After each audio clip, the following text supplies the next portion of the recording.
চন্দ্র, সূর্য, তোমাদের মধ্যে যে সকলের কাছে প্রিয় সে আমার কন্যা জ্যোৎস্নাকে বিয়ে করতে পারবে। জগৎপতি, এই সূর্যের আলোয় যখন চারিদিকে উজ্জ্বল হয় তখন সবাই আনন্দে মেতে ওঠে।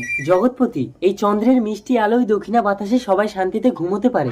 ঠিক আছে সূর্য, তুমি 4 দিন একভাবে দিন করে রাখো, আর চন্দ্র তুমি 4 দিন একভাবে রাত করে রাখো। যাকে মানুষ বেশি পছন্দ করবে আমি তাকে বিয়ে করব।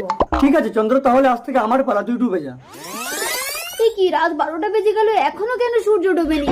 আয় আয় চাঁদ মামা, আমার বাবুর কপালে টিকা দিয়ে যা।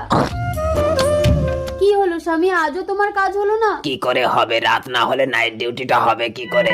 সূর্য, তুই 4 দিনে মানুষকে অতিষ্ঠ করে ফেলেছিস, এবার তুই ডুবে যা, আমার পালা। ওমা, বেলা 10টা বাজে, এখনো তো সূর্য ওঠেনি। কি শব্দ হলো? বাবা!